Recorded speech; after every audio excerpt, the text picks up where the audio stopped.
Hello and welcome to Small Town Big Screen. I'm one of your hosts, Manny Manuel. And I'm Kyle Robertson. On this podcast, we like to review movies that were filmed in and around the Kamloops area to promote more local films being made around here. Scratch that. Let's just move on. Local filmmaking, maybe. Yeah, whatever. The film we're reviewing in episode 5 here is Jurassic World Dominion. It was released on June 10th, 2022, directed by Colin Trevorrow, written by Colin Trevorrow, Emily Carmichael, and Derek Connolly. It stars Chris Pratt, Bryce Dallas Howard, Jeff Goldblum, has a Metascore of 38, a Letterboxd score of 2.2. Awards and nominations for the Kids' Choice Awards. It was nominated for Favorite Movie and Favorite Movie Actor for Chris Pratt. The filming locations include Malta, Hawaii, Atlanta, England, Ashcroft, Merritt, and Kamloops. There you go. That's the one. 4 years after the destruction of Isla Nublar, Biosyn operatives attempt to track down Macy Lockwood while Dr. Ellie Sattler investigates a genetically engineered swarm of giant insects. Kyle, why don't you give us your spoiler-free thoughts on Jurassic World Dominion? Jurassic World Dominion. So I, obviously big fan of the original Jurassic Park. Okay. That's just a great movie. You made my heart jump there for a second. Things go a little downhill when you get into Jurassic World. Interesting. Okay. Things go downhill in the original trilogy too. They peaked with their first one, big time. Mm-hmm. But there's still a lot to enjoy. I think the craft of this is exquisite, as you would expect from a blockbuster of this level. The cinematography, CGI, the practical effects are all just high level, like extremely high level. I think this is all just, I don't know, feels like a bit of a cash grab. A lot of it doesn't land super well for me. I mean, I didn't particularly enjoy the story of this film, especially compared to some of the other ones. The characters felt more muted than even they were in the other two Jurassic Worlds. They just didn't feel like they were doing as or they were able to do as much or get as like intricate in what they were doing. Like everything felt really surface level the whole way through. That being said, like it's hard to say that it's a difficult watch or anything like that. As much as I might not like the movie, it's so good to look at. Just beautiful the whole way through. I love seeing Kamloops shown in this way. And we'll get into that a little bit more later. But yeah, that's my thoughts on Jurassic World Dominion. I had no desire to see this movie when it came out. And I had every intention of probably skipping it. But somebody that means the world to me asked me to go see the movie with her. And so I was happy to oblige. And I didn't like it. And rewatching it, didn't like it anymore. I too believe that the Jurassic Park / World series peaked at the beginning. Yeah. Obviously, the first one, in my opinion, is a masterpiece. The second one has some really good parts in it, but is somewhat problematic in regards that it's just, it's missing a lot. Yeah. And then it takes a serious nosedive after that. Jurassic World is okay. The second one is not good. And this one is the worst. The worst of the six? The worst of the six. Yeah. I will agree that the production of this film is exquisite. They have nothing but money to throw at it because these are just cash-making machines. So Universal's like, take all the money you want because we know we'll get it back. And they were right. But I wish they'd taken all that money and thrown it into a script because they sure didn't. The movie is bad. The characters are really bad. They are riding the wave and we're still going through it now, the wave of nostalgia. Yeah. Let's bring back things that we know you loved. And it's been 25, 30 years. Let's put them back on the screen and you'll like it. I didn't. I loved these characters. And this movie's so bad, it made me not like them. And that hurt my feelings. As I'll explain in the parts that we do like, I got a little taste of some of the nostalgia that they went for, but not enough to make me like this movie. This movie doesn't play within its own rules, which I've said a million times. I can suspend disbelief as long as you stick within your rules. And this movie doesn't do that. And so it annoys me. Mm-hmm. And it's I guess it's a bit of a spoiler. This movie could have been so great. It had the potential. You bring back these characters that we love, that we've grown attached to because they're from the previous series that we mostly enjoyed. And you're literally just bringing them back to get us to go to the movies. And it worked. Not by choice for me, but I was happy to support my friend. But it hurt. It hurt for them to just not use them the way they should, and for more of a cash grab than for an actual reason to do it.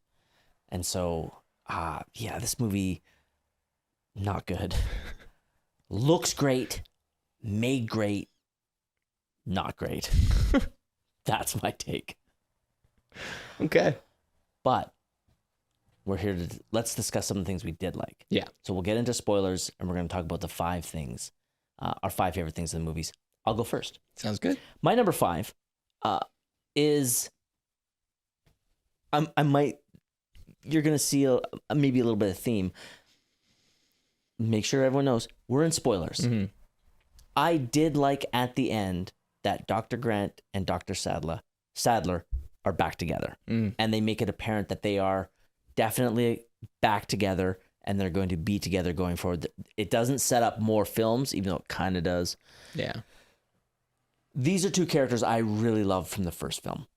And the sad part is they're so, even though they're probably the story we follow the most, even with Chris Pratt and Bryce Dallas Howard, who knows? 1A, 1B maybe.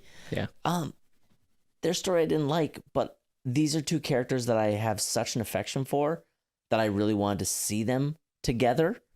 And so knowing that in the fictional world of this universe, these 2 people are going to be together legitimately made me happy. That's my number 5. Nice. Yeah. I'm really glad to hear that. Yeah. Yeah. It didn't carry as much weight for me, but I thought it was a nice bow on the end. I think this movie does its best at the end. I think. Sure. I take it that means it's my number 5. Yeah. So my number 5 is the special effects. Okay. And can I just say this now? Yeah. That's my number 4. It's your number 4. Oh, yeah. 6. So let's just chat. Fire away. I actually think I had intended to change this to just the effects because I found out that a lot of this was done practically. Mm-hmm. A lot of the dinosaurs are actually just animatronics as they were originally. Mm-hmm. But obviously a lot of this is also CGI. Just the general effects were incredible. Just really high-end job on this, as you would expect from a movie of this magnitude. But they bring dinosaurs that I have been told are anatomically incorrect. However, it brings them to life. Mm-hmm. And I think it looks amazing. I hope that seeing that kind of thing on screen gives the same effect. And I know I wasn't around for this, but gives the same effect that the originals gave to younger audiences, like that shock and awe of seeing dinosaurs and having them look so real and just creating that world for young minds. I hope that these films are doing the same thing for younger people now. Obviously, we've come a really long way in what we can do with effects, so it's harder to stand out. But I think they did a really good job here, through and through. I don't really remember thinking of any particular time where the effects stood out as bad or even average. I agree with that. I think across the entire series, the effects, the visual effects, the special effects, the practical effects have all been top notch from all 6 films.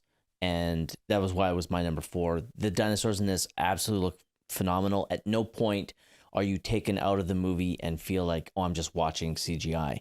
They look real. They seem to interact with everything in a way that makes it believable on screen. So you're never thinking in your mind, you're like, that's not real. And it's nice to see that because it helps make the movie more enjoyable when the movie can't be enjoyable on its own. I'm going to take my shots when I can. You do you, man. Yeah.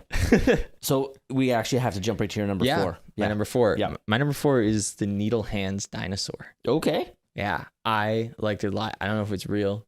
I don't care if it's real. I thought it was a really cool concept. This, it's unfortunate. I kind of wanted to rewatch the other Jurassic Worlds to have more context for this one, but I didn't have time. But this one felt like it had some really like horror elements that for some reason I wasn't fully expecting. And the needle hands dinosaur brought all of them in, like that silent and effortless poke on the deer is just awesome. And I think they did a really good job with this one. Whoever came up with it or found that it's a real thing or found a real thing and adapted the real thing to fit the story, kudos. Really good job. I don't know if I liked its role in the dino fight at the end. That's fair. But I did like that concept, like that dinosaur as a character, sure, as a thing in the movie. Thought it was really cool and really well executed. And the whole scene where you initially meet it and Bryce Dallas Howard is swimming underneath the water. I thought that was really cool, really tense, really well done. Yeah. I'll agree. Okay. I'll leave it there. I guess the creature design of it, I actually have no idea if it's real or not. But I do agree the design of it is pretty cool. I will agree that I do not like its participation in the big climactic battle. Yeah, I thought it felt like weirdly preachy. Yeah. Yeah. So not for me, but I do agree that creature is a nice addition. Yeah. With the exception of how they utilize it in the end. Yeah. Yeah. Cool. All right. Considering the way that they made that final fight go, and like the thing that I consider preachy is like, and we're fully in spoilers here. Yeah. 3 dinosaurs are fighting. One is genetically mutated and new. One is new and not genetically mutated. And one is the original T-Rex. Yeah. And the 2 that aren't the new genetically mutated one, so the T-Rex and needle hands, team up and kill the other one after individually losing to it. It just felt, I don't know, felt weird. But I feel like it's preachy because it's like, oh, the old and the new are killing the new that is wrong together. And what, like, I don't know. I didn't know what it was fully trying to say, but it felt like I was being preached to about the series. Wow. Yeah. I'm so happy for you that you found that kind of depth in this movie. Crazy, right? Yeah. Nah, I didn't get that. But I got that. I didn't fully enjoy that, even though I liked that fight and it was well done. But I've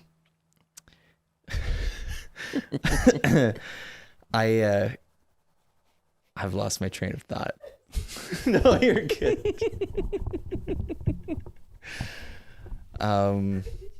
But I felt like, I feel like if that's what they were going for, then that dinosaur had better be real. Like it better be a real dinosaur that they used and not just some like imagination creation. Yeah, that's fair. Yeah. So like, was my number 3? No. We're up to your number 3 now. We are? Yeah. What was your 4? Oh, the needle. Oh yeah. I was gonna say the needle nose pliers. Wow. Needle hands was my number 4. My number 3 is one I'm very happy about because was very prominent in a lot of the other films that we've covered. My number 3 is seeing the stampede in the Kamloops area. Yeah. I can't remember the name of those dinosaurs. The sad part is it has Chris Pratt on a horse using a lasso on them. I'm sorry, the physics in that don't work. You're not stopping a dinosaur that's 3 times the size of you and your horse with a rope. That being said, it was still really great to see the area being filmed, and even in the theater, I got a jolt of excitement. Mm-hmm. And on this rewatch, it was the same thing. I was like, oh, like that's right around here, and it looked cool. Again, the CGI is a major part of it because obviously these dinosaurs aren't real, but they look fantastic on screen, and it makes it believable that they're there. Again, I have a little bit of a problem with the whole Chris Pratt, whatever. But the look of the film and knowing it was in this area is always such an excitement, as we've said over and over again when we review these movies. When you see an area that you grew up in on screen, it's exciting. And I can't deny that I didn't get a massive amount of excitement for the second time seeing it on there. So that's my number 3. Nice. That's my number 1. Is it really? Yeah. Fantastic. I just remember, like, I applied to work on this and I didn't get it, which is super fair because I wasn't in the correct union to work on this at the time. Mm-hmm. Are you now? No. I have applied. Okay. Yeah. I'm in a different union. I know. I like my union. Anyway,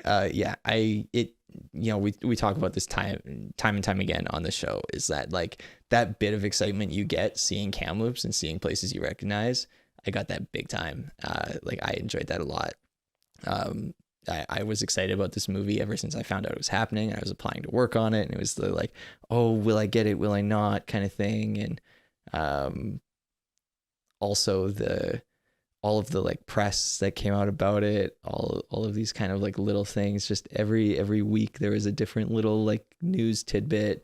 It all got me super excited. And then watching this, I just like had that rush of excitement come back, and that was really nice. And I think they used the landscape well. And as honestly, most movies are using the area pretty well, from what I can tell. We're 5 episodes in here, and I'm pretty cool. I'm pretty pleased with how the area gets shown when it does get used. Totally. Yeah. I just want to make sure your watch for the review of this episode. This wasn't your first watch, was it? Second watch. You saw this in theaters? Yeah. Okay. I don't think I saw this in theaters. Okay. I think I've seen it at home previously. Okay. Yeah. I just want to make sure. Yeah. Okay. Wow, that's your number 1. Wicked. Yeah. All right. So what's your number 3? My number 3 is it's a line. I thought this was actually a really good piece of dialogue. It sets up a character, sets up motivations, and it's nice foreshadowing that even though I had seen this movie a while ago, I kind of forgot that this was a thing. But it's the line, do you know how much voltage was in the electric fences at Jurassic Park?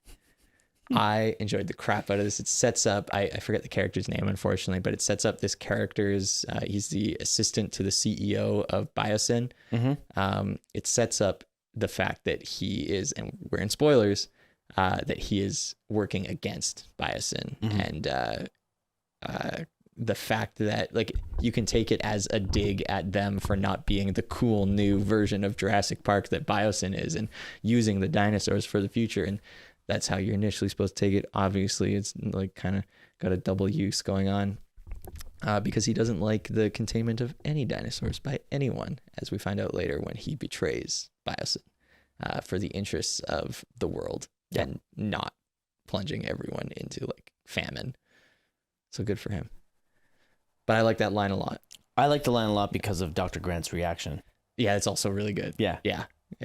That everything that happened in there was a really good movie. for that bit. Okay. For that 30 seconds? Yeah, I really enjoyed that. And I liked how it got used again later. Like, that's the kind of thing that feels rewarding when you catch it and you're watching a movie. That's why there's got to be, like, in a good movie, there's dozens of those things where later on in the movie, when something happens, you're like, oh yeah, because of this and this and this. Yeah, set up and payoff. Yeah. We're building a puzzle here, But anyway, that's my number 3. Okay. My number 2 is the beginning of the film, the news footage of dinosaurs living in a modern world. Interesting. The whole montage. Yeah. I love that idea. Yeah. And they show the clips of how in some instances it's working out okay. Mm-hmm. In a lot of instances, and it makes sense, it's not. Mm-hmm. And I enjoyed that whole kind of setup of the world that has now occurred 4 years after the end of the second one, as the world's just trying to adapt to having dinosaurs in it now regularly. Yeah. So I had an enjoyment of that. That was my number 2. Nice. Yeah. Yeah, I enjoyed that a lot. Didn't make my list, but I thought that was pretty interesting, pretty creative. Cool. Yeah. Your number 2? My number 2. Why is my phone being like this? Edit that out. My number 2 is Jeff Goldblum.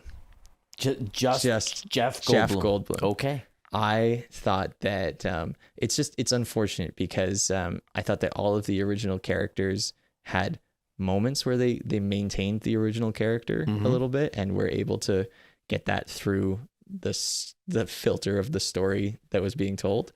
But Jeff Goldblum, I thought, maintained it the whole time. I thought he did a really good job.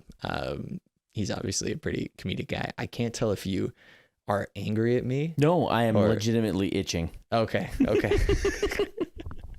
But I like his performance a lot. I believe he's the only character in the Jurassic franchise that is at least referenced in every movie. And there's a reason for it. He's just really good. Jeff Goldblum is really good. The character of Ian Malcolm is really good. So I had a lot of fun with his performance in this. Okay. I can't quite get on board with it. I do like Jeff Goldblum. Yeah. I love Ian Malcolm in the first one. Mm-hmm. And I enjoy him quite a bit in the second because I feel that he is still Ian Malcolm. Yeah. I didn't find him to be Ian Malcolm enough for me in this one. Interesting. Yeah. I liked him. Okay. I'm glad you did. Thank you. Because that means you got enjoyment. Yeah. Where I did not.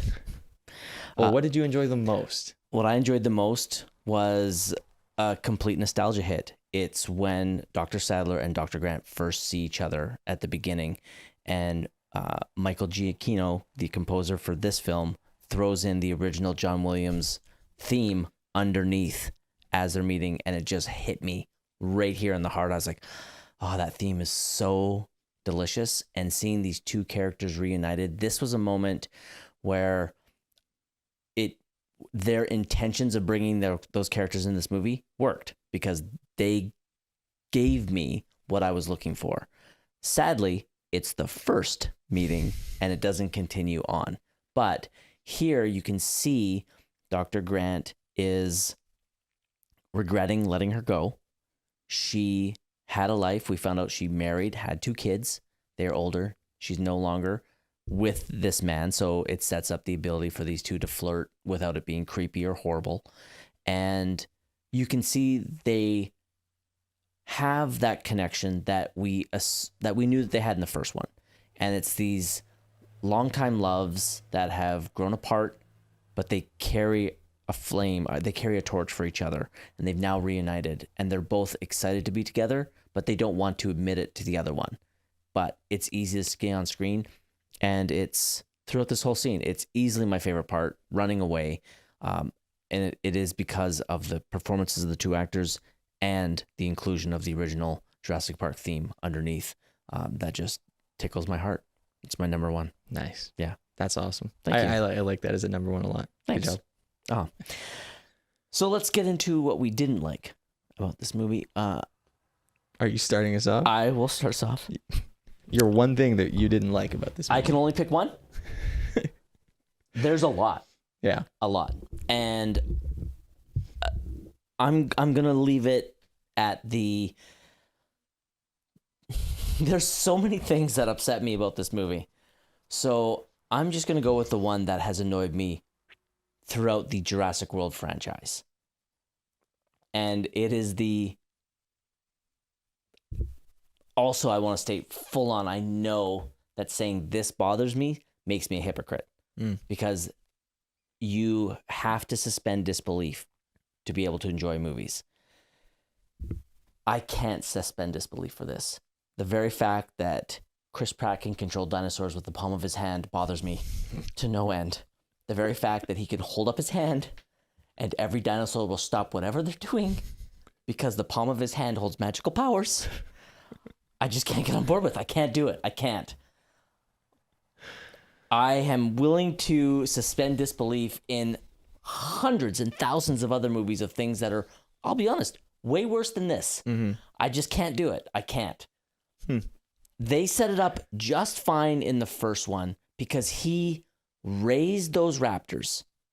And so I can understand that because we've seen people in the real world train dangerous animals. And at times their natural instincts take over and we have accidents. You know, a horrible one, the person survived, but like Siegfried and Roy, they had those tigers, they raised them from up and they still got attacked because that's their thing. But for the most part, people that raise these animals generally have a good relationship with them. So that made it, I was on board with it in Jurassic World. In Jurassic World Dominion, he does that to a T-Rex. He does that to other dinosaurs. He puts up his hand and they're like, yes, your palm is magical. I will stop what I'm doing. You have hypnotized me with the palm of your hand. I can't do it. It bothers me so much. I just can't let it go. And that's just one. I could go on about the things about this movie that bugs me. That's my number one. Okay. That's my number one. That is so not even close to what I would have expected. You're usually pretty good about suspension of disbelief. Yeah. Yeah. Yeah. I can't do it for this one. Wow. I just can't. Wouldn't have even crossed my mind. It irritates me so much. Okay. All right. Well, my number one, Cool. I'm not as passionate. I hope it's one that's on my list so I can expand upon it. It just feels formulaic. Oh. That's my big problem. Boo. Yeah, nothing was fully unexpected. It felt like they did what they needed to do to maximize income, and it didn't feel as creative as I would like to see in like big franchises like that. Oh, I agree. Yeah, this was not creative at all. Yeah, but you know, that being said, like it's still effective at what it does. Like there's a reason it made as much money as it did. Yeah, and people like what they were showing. Whoops. Sorry to any listeners that had to hear me hit the mic. And you know, I liked a lot of it too. It's not like I was against all of it. It's just for what may end up being like the final film in this franchise. What is as of now the final film in this franchise? There's not a chance. They make too much money. Yeah, they make too much money. But I just felt like it. You know, you want to push some more boundaries with something like Jurassic Park, and it's just a shame. I think all of these big franchises are becoming this way. Like, I don't think it's a problem with just Jurassic World. Nope, you're right. It's just the way things are going, and every time I see it, it just makes me a little sad. I wish they would be more creative, because the first movie is so creative. That's what makes it so much of a shame. Like, you see something like Star Wars as well. Like, they're breaking boundaries with the first film, and they continue to do so, and it gets remade into something that is not. It's just like, oh, okay, it was a movie, you know. So neither good nor bad reflection on any of the creatives in this. It's just what they do. It's what the studios do now, and it made me a little sad. It's cookie cutter because they want to make money, and I want to. Studios are just they want the big piece of the pie. Yeah, they're not willing, and they want to spend $200 to $300 million and make $1 billion. They're not willing to spend $20 million to make 50 or 60, and they can make like they could make all these smaller films really well and make a nice profit, but they want that big billion-dollar franchise instead of making a good movie for a little bit of money. And so when they find a hit, it's like a factory. Like, that worked, we're going to make more just like it. Mm-hmm. And I agree. I wish they would take some chances. Yeah. And it's like you see these production houses that use lower budgets, like Blumhouse. Or A24. Yep. And people seem to like their movies. Yeah. They seem to make some really good movies, actually. Yes. Yeah. Yeah. So there are things to like. There are things that I know a lot of people will like in this movie that I didn't put in my list. Like the scene in Malta. Mm-hmm. I'll be honest, I hated it. Mm-hmm. But and I don't mean this in a bad way at all, but for an average moviegoer, it's going to be exciting. There's these incredibly well-made chase scenes that are thrilling, and they're shot well and they're done well. There's aspects of it that I don't like. I won't get into because I have my time. But as much as I'm complaining about this movie, it's my opinion, and I'm coming from a point of view of someone that watches a lot of movies. So I need something new and fresh to really invigorate, or something that's really entertaining. You can give me something cookie cutter, but if you do it in a really fun way and you do it well, I'm still going to like it. It doesn't have to be original for me to still enjoy it. It's just something like this was just so blah and such an obvious cash grab. I just saw right through everything and I just couldn't handle it. And so that's why. But I know for a lot of people, they'll watch a movie like this and have a really great time. And I'm genuinely happy for them. That means that they got to sit through this movie and have a lot of fun. I'm happy for them, because I don't want them to have my experience where you sit through a movie and you're just like, this is garbage. This is horrible. And then you get to lambaste one of your best friends about taking to it for years afterwards. That's the payoff I got. Mm-hmm. But there are people that watch these movies and have a great time, and I'm genuinely happy for them because they got to have an enjoyable experience, that's what I want people to do when they go to the movies. Have fun. And this movie can provide that for a lot of people, just not for me personally. Yeah. Yeah. Well, I'm glad that you were able to contain yourself as much as you have. Yeah. I just wanted to make sure that if for some crazy reason somebody's watching this that hasn't seen that movie, I want you to know, like, if you've seen any of the other Jurassic Worlds or the Jurassic Parks, you're probably going to have a pretty good time. My opinion is coming from somebody that I want something new and fresh, or something that's done really well in regards to that. And this movie just didn't hit that for me. It was too obvious of a nostalgia and cash grab, and I saw right through it. And yeah, there's other parts of why I didn't like this movie, but I only have one spot and I don't want to harp on it. But I also want to save that for if people are into silly, fun action adventure movies, this is right up their alley. Yeah. Agreed. Yeah. Yeah. So now we're going to take a peek behind the curtain. Something you'll enjoy a little more. Yeah. Yeah. We're going to take a peek behind the curtain with Ashleigh McLellen right now. Welcome to Peek Behind the Curtain on Jurassic World Dominion. We have our guest, Ashleigh McLellen, with us. Thank you, Ashleigh. Hi, thank you. Thanks for joining us. Thanks for having me. It's so great having you here. Thank you. So, first question, you helped with the... Actually, we're actually completely unsure. What did your job entail on Jurassic World Dominion? I gave everybody a very comfy place to sleep and stay while they were here filming. So it was all the production crew, some of the cast as well. We basically housed them for, oh my gosh, it felt like an eternity, but maybe a month? Mm-hmm. 3 weeks probably. Yeah, so I worked for a hotel and that's what we did. So was that a little chaotic or? Yeah, you know what? It was a year in the making. So we found out that a production crew was coming. So we have to block all the rooms at the hotel and set everything aside, and also be able to cater to our regular guests. So it was just a lot of emails back and forth, planning and then executing when they finally got there. There's probably like 200 emails every day of little tiny changes. And, they always try under plan. So they think that, hey, we're going to need 200 rooms. But actually, oh, surprise, we have these, 100 more people coming to stay. Can you accommodate them? And our answer is always yes. So we make a way and figure it out. So yeah, it was very stressful, very busy, but tons of fun.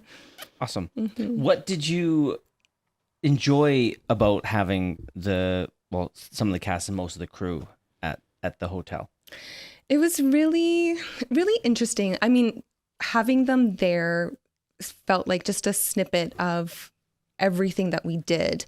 Like I said, it was a good year in the making. When we were organizing and in conversation, nobody knew what the movie was. We were told that it was just a big budget production, and we were just to block as many rooms as we possibly could. And so when they did finally get there, it was all hands on deck. It was a lot of running around. It was 12 to 16 hour days. When I left the hotel, I still had to have my phone on in case there was any, last minute emergencies, or if somebody needed a room for the night because they, were done filming and had nowhere else to go. So yeah, it was crazy, chaotic. But I think my most fun was just getting to meet everybody, getting to see the behind the scenes, and basically meeting the credits of the movie. Lots of people skim over that, and as soon as the movie's done, they leave. You and I see a lot of movies together. Yes, we do. And I've appreciated the credits because of you, just staying and watching. So getting to work with all of those people and getting to meet everybody behind the scenes, that was probably my most favorite, my most fun. Yeah, it's one of the things that we do when we go to the movies. We actually don't leave until all the credits have rolled. Mm-hmm. We stay for the whole thing. Nice. Yeah. It's definitely more. I've come to appreciate and respect the credits a lot more from working and getting to know everybody. So all those thousands of names that nobody really pays attention to. Yeah. It's neat when you actually do recognize a name. So Sweet. What did you like the least about having the crew there? The gray hair that I probably got from it.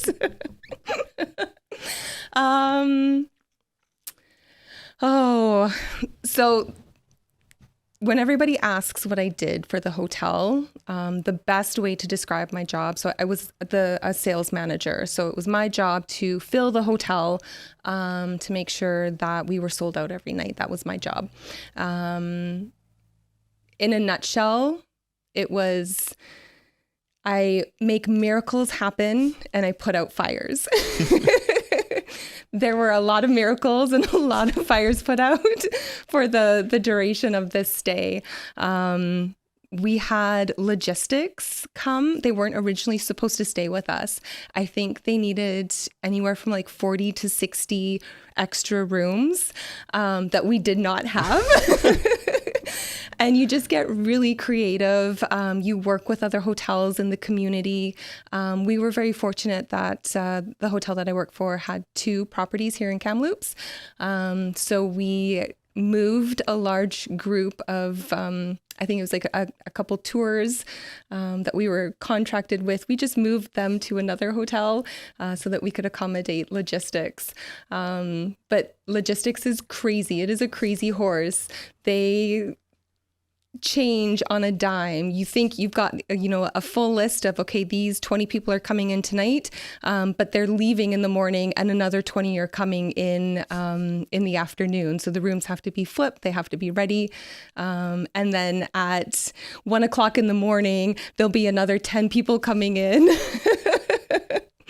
And it's just, logistics is just insane. And I found that on a lot of the different movies that I've worked with.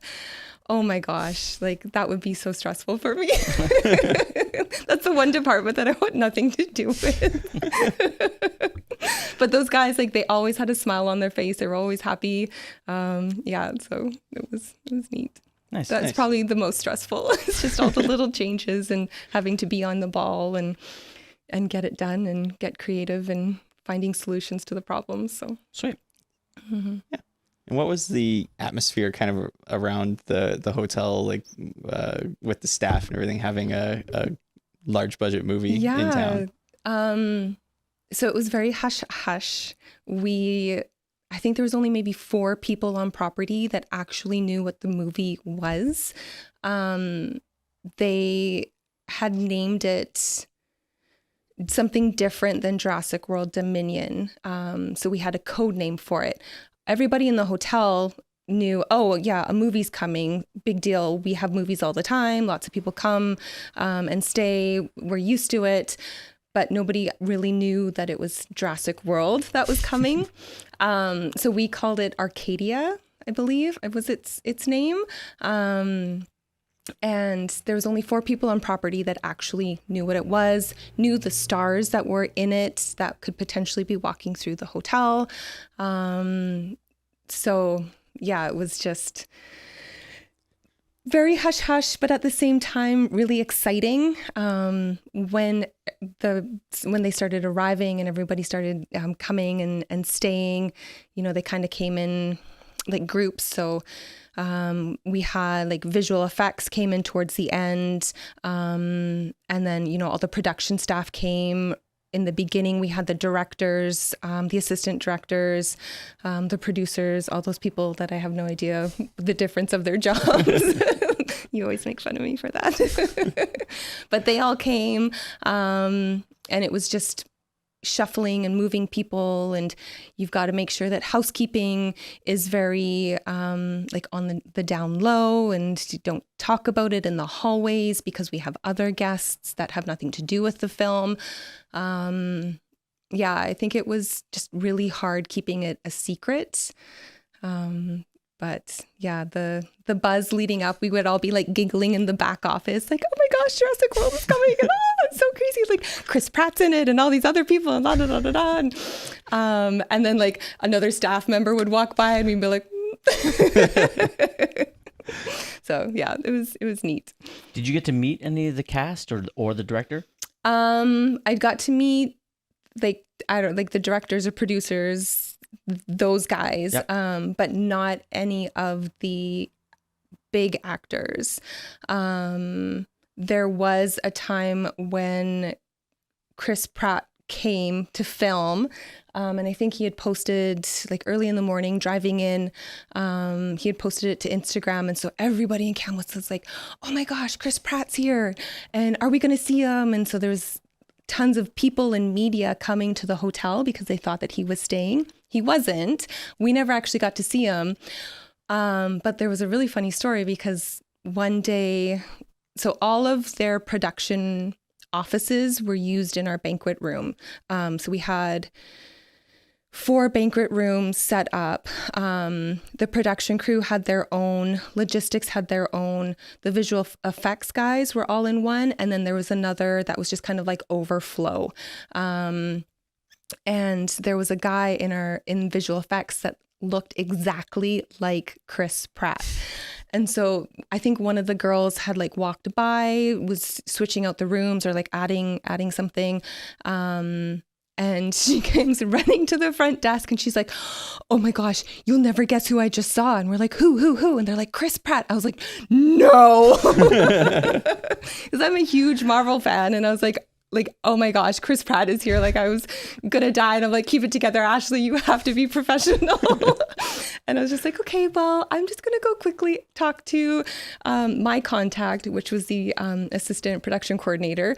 And I was like, and to get to her office, I have to walk past visual effects.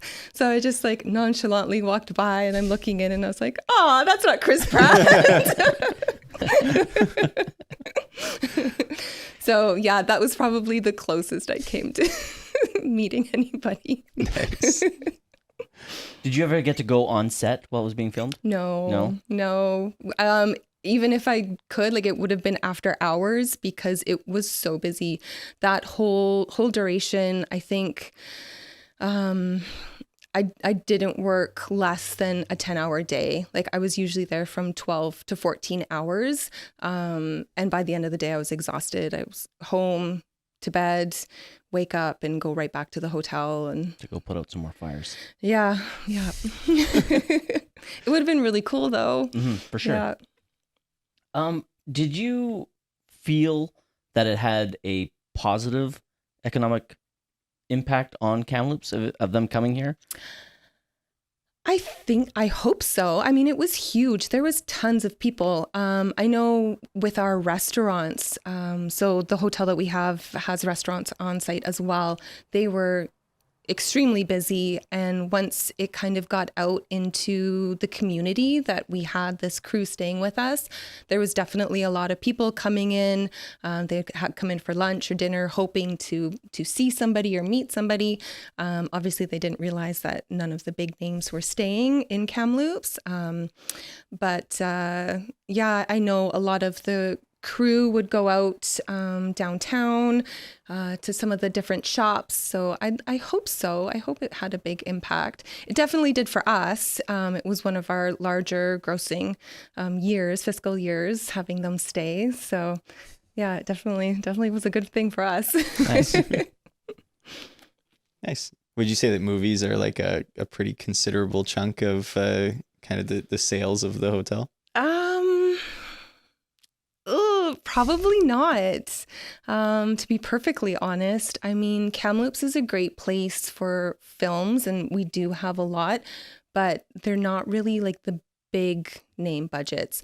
I know when Power Rangers, I think, came and filmed downtown, as hoteliers and the sales department, and even if you have we have an entertainment department within our hotel chain, you have to bid on that work. So depending on their spending budget, you have to figure out like that sweet spot.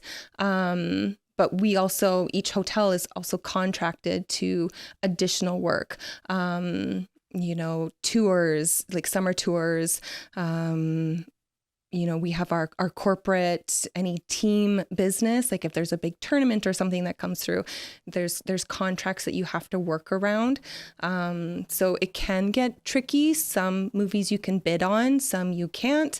Others you just get outbidded. Somebody goes lower than you do. So yeah, I would say it's maybe 10%. Like, it's a small portion, but it's a really fun portion of it. You don't necessarily make a lot of money on movies because you do have to provide such a low rate, but it's a lot of work. It's a lot of fun, and everybody wants them when they come to town. So, nice. Yeah. That's all I have. That's all you've got? Yeah. If you were asked to do it all over again, would you be interested? 100%. I live in chaos. So it's right up my alley. I don't mind putting in the hours. It was so much fun having like a hands-on experience and getting really close to that back end of how movies are made. Even the late night calls and the little mini emergencies, being on call 24/7. It's just so much fun. And it is a small portion of your year or that month or that week. So having a small part in it, I'd do it over 100%. Nice. Mm-hmm. It was cool. Oh, I do have one more. Do you feel that Kamloops is a good place for film crews to come and make movies? I do. I think we're very affordable. I mean, BC is extremely affordable to make movies. I wish that... I don't know the politics of it all, but I wish we did film more outside of the Lower Mainland, especially like the Cache Creek, Ashcroft, Bonaparte area. It has such a vast, what am I looking for? Like scenery, like scenic. It can be the Middle East. It can be a dinosaur land. It can be anything. There's been so many movies, which you guys are aware of, that have filmed out in that area. I think BC is a beautiful place. It's very diverse for film, and it would be awesome to see more of those big names coming to BC to film, coming to Kamloops, the Okanagan. Yeah. Nice. Yeah, that was all my questions. Cool. Well, thank you so much, Ashleigh, for joining us. We You're really welcome. appreciate it. Thanks for having me. And now, I forgot what our next. Oh, right. Now we're gonna check out cool facts with Kyle. Yeah. All right, it's time for some cool facts with Kyle. My new moniker for this segment. New moniker. Well, yeah. Yeah. Nice. Huh. Enjoy. Jurassic World Dominion is the first of the Jurassic franchise to showcase dinosaurs in a snowy environment. Oh yeah. Yeah. You're searching through the catalog? I was. Yeah. And I was like, oh, you're right. Do you think I'm right? I know you're right. Nice. So obviously this was done in Kamloops, which is pretty cool. So Kamloops and area, Thompson Nicola, got to be the first place that Jurassic franchise showed dinosaurs in a winterized, snowy environment. Which always, and I'm not coming down on the realistic part of this, but I've often wondered, like, how well would large reptiles do in the snow? I mean, I would imagine that they did live in the snow. Yeah. Did they? I legitimately have no idea. I'm no archaeologist, but yeah. But I don't know. right, like, did they migrate south? I have no idea. Like, I legitimately have no idea. Like, it makes sense because we know where we found their remains, that those areas have snow during times of the year. But on the same side, we don't see, like, where. I guess we don't have any. We have no point of comparison because any large reptiles that we have in the world now are nowhere near any winter climates. That's what I'm getting at. Like, there's no alligators or crocodiles in Canada. They're all down in the southern states where there is no snow. Yeah. So I'm just curious. Were they so big that their cold-blooded nature allowed them to survive, or were they not what we think they are and they were more like birds covered in feathers, like a lot of people are now suggesting that dinosaurs were? Interesting. My own thoughts. Yeah. I hadn't thought about it like that before. Okay. Interesting. Yeah. Very nice. Yeah, you'd imagine we might find them alongside like the woolly mammoths in the ice. Yes. Yeah. Okay. Good call. Moving on. This is the longest film in the Jurassic franchise, with a healthy runtime of 146 minutes for 2 hours, 26 minutes. Didn't need to be that long. No, it didn't, but it was. Each Jurassic film has actually had more animatronics than the last, with Jurassic World Dominion having the most out of any film. Okay. I imagine that's a quantity thing over like Jurassic World. I think the more you get into Jurassic Park, the more dinosaurs they put in. So I think that's probably why. But I would agree. It's just an increase in animatronics with each film. And money. Yeah. Like, yeah. right. Good call. Right? Like, the first one still had a huge budget. Yeah. And they're the ones that broke open CGI with what they did. But the T-Rex in the main T-Rex scene was animatronic for the most part. There's obviously some scenes that are CGI, but like, that's all they had the budget for. So, but yeah. So Jurassic World Dominion has the most animatronics out of any Jurassic film. Okay. Yeah. It's funny because actually, outside of one scene, I wouldn't really be able to tell you which one were animatronics and which one were CGI. They did it gets tough. Yeah. They do a really good job blending that. So Laura Dern told Time magazine that even some of the crew were getting teary-eyed and emotional watching the OG members of the franchise reunite in their first scene together on set. Aw, Yeah. sweet. So it Just was, like me, except yeah. I didn't get teary-eyed. Oh. Well, it was super emotional for the three of them, from what I understand. And Laura Dern has mentioned that even crew seeing their childhood heroes on set together got a little teary-eyed. The best part about it is that, so this was 2021 being made, right? Because it came out in 22. So 2020, 2021 filming, and it's a 1993 film. So there are people working on set that were not alive when the first one came out. Yeah, you. Yeah, me. Yeah. Not that set, Yeah. unfortunately, but yeah. Interesting. Yeah. Cool. Yeah.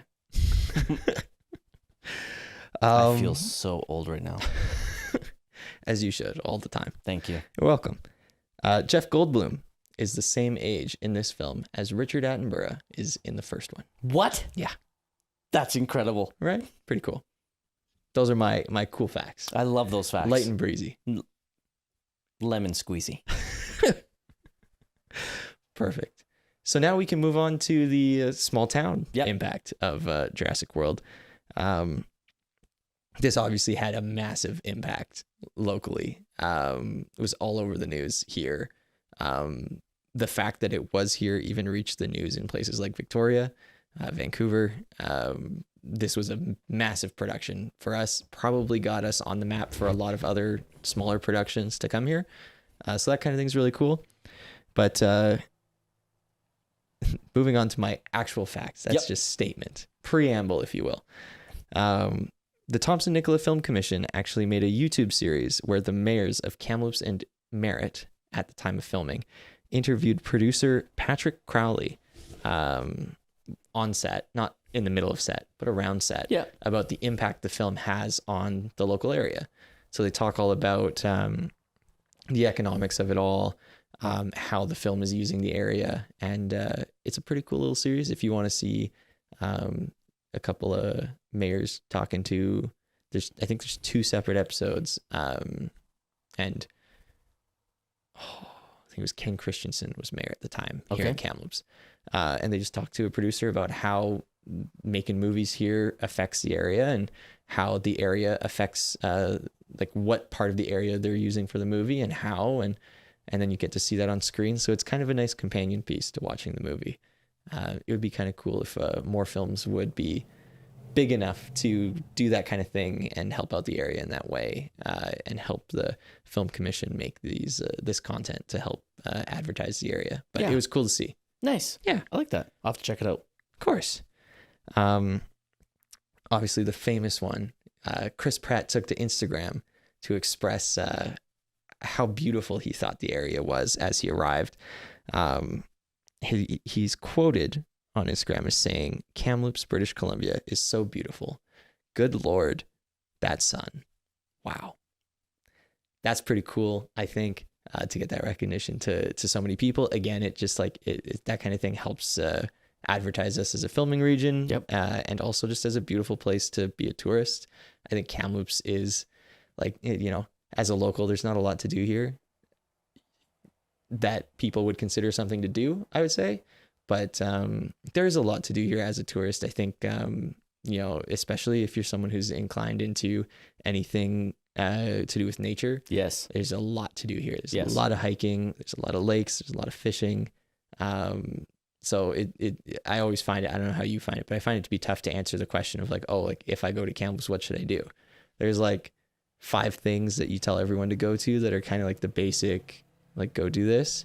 But then you get into like all the hikes and all of that kind of stuff. And so if you're someone that's really into that, you should come here and check that out. If you're into outdoor activities, Kamloops is like heaven. Yeah. It is. If you're into sports, you should just move here. Yeah. Like if you're into athletics or outdoor things, then Kamloops is where you want to live. It is. You have 2 ski hills within under an hour's drive. You have 2 lakes in under an hour's drive. You have nothing but incredible mountains and hills and hiking. You have great, from what I hear, there's a lot of places for mountain biking, both just regular riding and for downhill. And athletics, if you're into any sport, there are tournaments here all the time to watch, go to, and to participate in. So yeah, if you're into any type of activity, then Kamloops is a great place to be. Yeah. Yeah. And according to Chris Pratt, it's pretty beautiful. It is So pretty beautiful. check it out. Unfortunately, it's really awesome during fire season. The sun. Sun just looks awesome during fire season. Everything else sucks, but the sun's all right. Yeah. Moving on. It's time to give this movie a rating. Or do you? No, you I have more. more. Oh, I you have got more. more. Sorry, I thought Come you were on. finishing off Chris Pratt. Like more than half of these episodes, you try and cut me off. I do. This is my moment to shine. You is gotta your let it moment. happen. Well, I'm tired of you talking. I want to talk. Go ahead. Jurassic World Dominion was the first post-pandemic blockbuster to shoot in our area, and it brought one of the biggest stars we've ever seen. It also brought the biggest budget that we've ever seen here in Kamloops, and also the biggest opening weekend that we've ever seen here in Kamloops. And highest worldwide box office. I hid that somehow, Okay. but it is there. So all three. It has the most famous star Okay. in Chris Pratt, I would argue. Hmm. I would argue. At least Okay. now, if you consider everyone now, maybe there are others at their peak that were here. Okay. Maybe So, Ben Affleck. what was Affleck here for? Wasn't he here for Gigli? I'm going to disagree. Okay. 100% disagree now that I just remembered this. Okay. So they might have. I'll give into this that Chris Pratt came here when he was at his height. At his highest. Mhm. I'll give them that. But we've had Harrison Ford here. I'm sorry. Yeah. Pratt is not Harrison Ford. Harrison Ford at the time he was here, not as big Yes, as Chris not Pratt. at his top, but he in was, general, Harrison Ford wins. For Yes. Sure. Yeah. Good Plus, we've also had Morgan Freeman and Robert Redford. call. Chris Pratt, I think, is bigger than Robert Redford. No, he's not. He is now. Okay. Yeah. That's what I'm talking fair about. Fair point. That's what I'm talking about. I'm just a wee lad. Yes. I don't know the ways Chris of Pratt is nothing compared to Robert Redford over history. Okay. Right now, he's definitely bigger. Yeah. But Robert Redford was the biggest movie star in the 70s Okay. for a time. So, Okay. and Chris Pratt, as big as he is, was never, ever Yeah. the movie star. Yeah. Sorry, he lives the same time as Tom Cruise, so he's pretty much SOL. Regardless, all the money stuff is true. Yes. Biggest budget, biggest opening weekend, biggest worldwide box office. Yeah. Good for them. And again, like I will agree, like someone, the biggest star at his time, at his peak, like, you know, he's in these movies, he's in the Guardians movies. So yeah. But the biggest of all time, yeah, I'm gonna push back real hard on that one. Sounds good. I actually agree with you now that you've explained yourself. My final, and this one is again courtesy of Thompson Nicola Film Commission. I wouldn't have found this without them. Nice. The film donated furniture to local charities when Really? they were done filming. That's awesome. Yeah. Oh, It's I pretty love cool. that. So that's the kind of thing we really look for in filmmaking, I think, is giving back to the community you're shooting in. And the two biggest films to work here have done the most of that. Power Rangers obviously donated money to the CAP team downtown. Yep. CAP? Yep. Yeah. Yep. Nice. I got it. Nailed it. That was a deep cut for me. The only time I've ever heard of the CAP team is in relation to them being given money. Oh, I knew about them because I had a business downtown. Yeah. So I worked with them. I don't spend a lot of time downtown, unfortunately. I've been doing a lot more post-COVID. Yeah. I actually really like our downtown now. Just because, not that it was bad before, just because I'm there more often now. Sure. Yeah, so I enjoy it. Cool. But that was it. That's it for my small town impact. Okay. Yeah. Now it's time for rating? It is time for rating. All right. You want me to go first? I feel like everyone knows what you're going to give it. Do they? Well, why don't you take your guess? All right. Well, I think you're going to give it a 1. No, it's a 2. It's a 2? It's Okay. 2. Yeah. Wow. After all that hate. Yeah, all the hate. The hate is all towards because of the story and all that. But everything else, like the making of the film, the way it looks, the way it's shot, the action, and the nostalgia factor of bringing back those characters will raise it above a 1. Mm-hmm. Like yeah, it's a 2. Okay. It's a 2. It was a 2 when I saw it. It's a 2 on the rewatch. Yeah. Yeah. It's a movie that I enjoy hating on. Okay. So I gave it a 2. Nice. For all the same reasons, I give it a 2. Yeah. But I still think I like it more than you. Actually, talking about it makes me want to give it a 3, but I'll have to watch it a third time. Why don't you give it a 2.5? I'll give it a 2.5. There you go. Sounds good. It's just I had written down to, I'm trying to be faithful to, to my original self. But you can change your mind after you talk about things. I've changed my mind. Yeah. There's the first time you appeared on another podcast with me, you changed my opinion of the movie. I did. And I raised my rating. Pretty proud of that. Yeah. Yeah. That was big. Yeah, it was. You went from disliking the movie to liking it. Yes. Yeah. So feel free to change. You just upgraded it. All right. It's a 2.5. There you go. It's a 2.5. We'll split the difference. Perfect. It was a lot of fun talking about it. It was fun talking about it. Yeah. But now we're done. We are. So, in that case, if you'd like to find us on social media, you can find us on Facebook, Instagram, and TikTok at Small Town Big Screen. You can find us on Twitter, also known as X, at STBS_pod. And you can find us on Reddit at STBS_podcast. If you, for whatever reason, don't like social media, don't want to contact us on social media, you can reach out to us directly at smalltownbigscreen@gmail.com. smalltownbigscreen.pod@gmail.com. That was close.